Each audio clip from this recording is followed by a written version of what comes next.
அனைவருக்கும் வணக்கங்கள். நாணயங்கள் சேகரிப்பாளர்களுக்கு ஒரு நாணயமான பதிவு. ராஜேஷ் கலெக்ஷன் சப்ஸ்கிரைபர்ஸ் அனைவரும் நீடூழி நலமுடன் வாழ வாழ்த்துக்கள். இது நண்பருக்கு ஒரு 12 விதமான கவர்னரில் 5 தாள் எடுத்து வச்சேன்.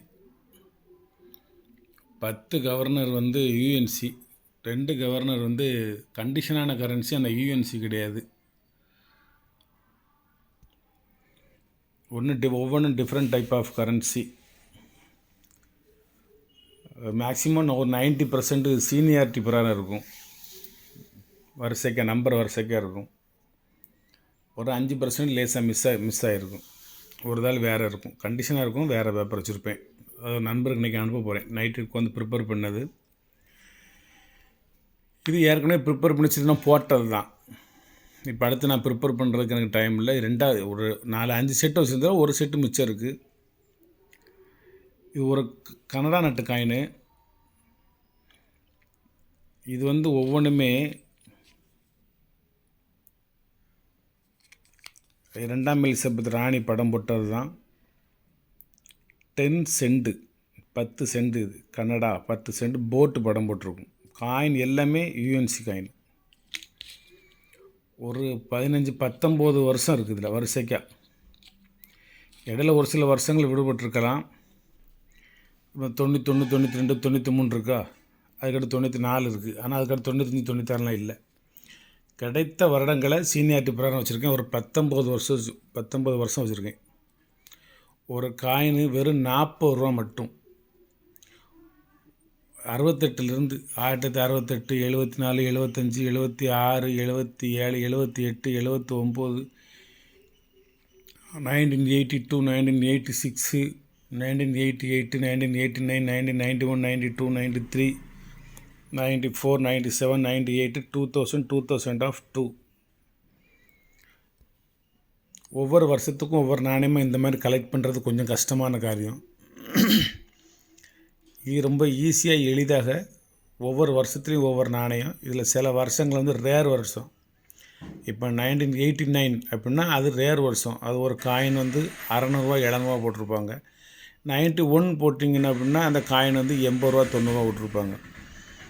அதுமாதிரி இது நான் ரேர் வருஷத்துலாம் கண்டுபிடிச்சி வலைத்தளத்தில் என்ன ரேட்டு, நான் என்ன ரேட்டு கொடுக்கேன் அப்படிங்கலாம் கம்பேர் பண்ணுறதுக்கெலாம் டைம் இல்லை எனக்கு. இது சும்மா எடுத்தோம் கவிழ்த்தோம்னு வியாபாரம் பண்ண முடியாது. ஒவ்வொன்றையும் பற்றி நல்லா தெளிவாக தெரிஞ்சு ஒரு சமயம் நம்மளும் ஏமாந்துடக்கூடாது, யாரையும் ஏமாத்திடவும் கூடாது. 2 பாயிண்டில் நம்ம கரெக்டாக இருக்கணும். ஏன்னா சேனல் ஆரம்பித்து ஒரு 2 வருஷ காலமாக ஒரு எள்முனை அளவும் எந்த விதமான குற்றம் குறையும் இல்லாமல் நடந்துக்கிட்டு இருக்குது. அது ராஜேஷ் கலெக்ஷன் சப்ஸ்கிரைபர்ஸும் எனக்கு நல்ல ஒத்துழைப்பும் ஆதரவும் தெரிவிச்சிட்ருக்காங்க. அதில் தவறு வந்துடக்கூடாது அப்படிங்கிறத நானும் எச்சரிக்கையாக இருக்கேன். இன்னும் சில ரேர் இயர் விலை மதிக்க முடியாமல் இருக்கும். அதையும் நம்ம குறைஞ்ச விலைக்கு கொடுத்துடக்கூடாது. ரொம்ப குறைஞ்ச விலை காயினையும் அதிக விலைக்கு விற்றுடக்கூடாது. 2 பாயிண்ட்டு. நாணயங்களை சேகரித்தால் மட்டும் போதாது, விற்பனை செய்தால் மட்டும் போதாது. அதில் நியாயம் வேணும் அப்படின்னு நினைக்கிறவன். இது மட்டுமே நமக்கு ஒரு மூலாதாரமான தொழில் கிடையாது. இதை நம்பி நம்ம பிழைக்கவும் இல்லை, இதை நம்பி நம்ம பிறக்கவும் இல்லை. இதெல்லாம் இடையில் வந்த ஒரு பொழுதுபோக்கு அம்சங்கள். உலகிலேயே மிக மிக உயர்தரமான பொழுதுபோக்கு, விலை மதிக்க முடியாத பொழுதுபோக்கு, அதிக லாபமும் அதிக நண்பர்களையும் சம்பாதித்து தரக்கூடிய ஒரு பொழுதுபோக்கு.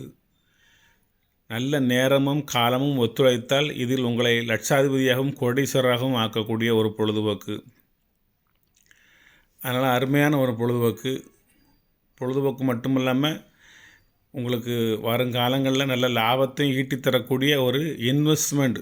தைரியமாக நல்ல மனசோட, அதாவது உறுதியாக நீங்கள் நஷ்டம் வராது அப்படிங்கிற ஒரு பேரில் இன்வெஸ்ட் பண்ணக்கூடிய ஒரு தொழில் இது.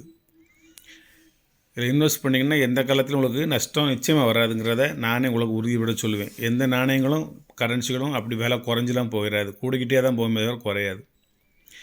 இது வெரி சிம்பிளான ஒரு லாட்டு, எளிதான ஒரு லாட்டு, மிகவும் மலிவான ஒரு லாட்டு. ஒரு காயின் வெறும் 40 ரூபா தான், வாங்கிக்கோங்க. இது மாதிரி 1 ரூபா கரன்சி கவர்னர் வைஸாக எந்தெந்த கவர்னரு எத்தனை வேணும் அப்படிங்கிறத நீங்கள் தெரியப்படுத்தினாலும் நான் உங்களுக்கு தருவதற்கு தயாராக இருக்கிறேன். நீங்களே வாட்ஸ்அப்லேயே இந்த கவர்னர் இந்த வருஷம் இத்தனை கரன்சி வேணும் என்ன விலை அப்படி நீங்களே என்கிட்ட கேட்டுடலாம் நேரடியாகவே. நான் உங்களுக்கு பதில் தெரிவிப்பேன். உங்களுக்கு கட்டும்னா நீங்கள் எனக்கு இதில் 5 10 கொடுங்கன்னு சொல்லி வாங்கிக்கிடலாம். அதில் பண்டல்ஸும் ஒரு 10 பண்டல் வரை இருக்குது. அதை உடைக்காமல் தான் வச்சுருக்கேன். இருக்கிறத சமாளிச்சுட்டு வரேன். அப்புறம் அது உடைக்க வேண்டிய சூழ்நிலை வந்ததுன்னா உடைச்சி ஒரு 10 பேருக்கு ஆளுக்கு ஒரு 10 கரன்சி நிச்சயமாக நான் கொடுப்பேன். அனைவருக்கும் இன்றைய பொழுது சிறந்ததொரு பொழுதாக அமைவதற்காக எல்லாம் உள்ள இறைவனை வேண்டிக் கொள்கிறேன். நாணயங்களையும் கரன்சிகளையும் டேபிள் மேலே பரத்தி வச்சுட்டு, இது ரேர் காயின் இத்தனை பீஸு இந்த ரெட்டு, இது ரேர் காயின் இத்தனை பீஸு இந்த ரெட்டு, இது ரேர் கரன்சி, இது பண்டலு, இது மிஸ்டேக் ஆஃப் கரன்சி, இது mistake of coins, error coins, அதோடு வேணுமுங்க வாங்கிக்கோங்கன்னு சொல்லிட்டு வைக்கிற சேனல் நம்ம சேனல் கிடையாது.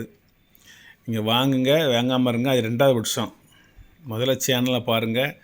ஒரு நட்பு ரீதியாக பழகணும், நட்போடு இருக்கணும். காசு இன்றைக்கி ஒரு நாளைக்கு போகும். இயற்கையை ஜெயிக்கிறதுக்கு யாராலையும் முடியாது. இன்றைக்கி தென் மாவட்டங்களில் மழை போட்டால் அடித்து நொறுக்கிட்டு இருக்குது.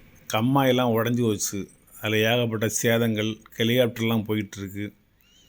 மக்களை காப்பாற்றுவதற்காக அரசாங்கம் முழு முயற்சி எடுத்து முழு வீச்சோடு செயல்பட்டுக்கிட்டு இருக்குது. தன்னார்வலர்களும் மற்ற அரசியல் கட்சிகளும் அந்தந்த கட்சிகளின் தலைவர்கள் கட்சி தொண்டர்களையும் மற்றும் நிர்வாகிகளையும் பாதிக்கப்பட்ட மக்களுக்கு உதவி செய்ய சொல்லி கோரிக்கை விட்டுருக்காங்க. எல்லாமே வரவேற்கத்தக்க ஒரு விஷயங்கள். இருந்தாலும் சென்னையில் வந்த ஒரு அழிவுங்க வராது. இங்கே அந்த கம்மா உடைய போய் கொஞ்சம் சேதம் இருக்குது. இல்லைன்னா எல்லாமே உங்களுக்கு ஆற்று பாசனம், கால்வாய் பாசனம், குளத்து பாசனம், ஏரி பாசனம் இந்த மாதிரி எல்லாம் போய் பக்கத்தில் கடல் இருக்கிறதுனால போய் கலந்துரும். உங்களுக்கு மெட்ராஸ்லேயும் பக்கத்தில் கடல் இருக்க தான் செய்யுது. ஆனால் அது ஊருக்குள்ளே வடிகால் செல்வதற்குரிய வாய்க்கால்கள் கம்மாய்கள்லாம் குறைஞ்சி போச்சு. முன்ன இருந்துச்சு, இப்போ குறைந்து போச்சு. மக்கள் தொகை அதிகமாகிருச்சு. இந்த வீட்டு ரோடுகளில் இருக்கிற அந்த கழிவுநீர் வாய்க்கால்களை யாருமே சுத்தப்படுத்துறதில்லை. சுத்தப்படுத்தாட்டாலும் பரவாயில்ல, அரசாங்கம் சுத்தப்படுத்தும். நீங்கள் அது மேலும் மேலும் குப்பையை போட்டு நிரப்பிடுவீங்க.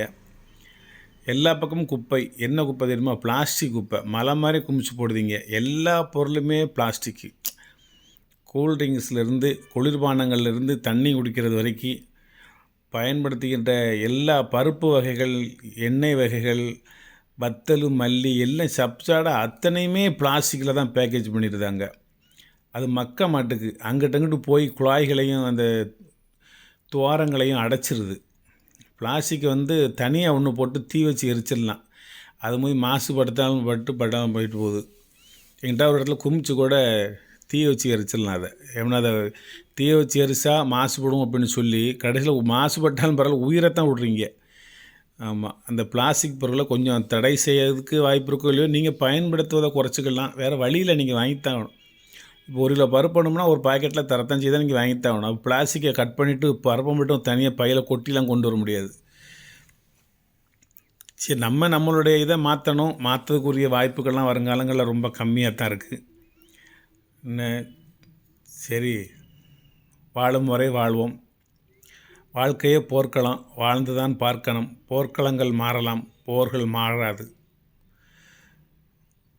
வாழ்க்கையே போர்க்களம், வாழ்ந்து தான் பார்க்கணும். போர்க்களங்கள் மாறலாம், போர்கள் மாறாது. எங்கே வேணாலும் களங்கள் மாறுமே தவிர போர் மாற போகிறதில்லை. அது வாழ்க்கை என்னும் போராட்டம் எங்கேனாலும் நடந்துக்கிட்டு தான் இருக்கும். இதனால் மனம் போல் வாழ்வு அப்படின்னு சொல்லுவாங்க. அதனால் நல்ல எண்ணங்களை மனதில் விதையுங்கள், நல்ல பலன்களை அறுவடை செய்யுங்கள். வாழ்த்துக்கள் நண்பர்களே, வாழ்த்துக்கள்.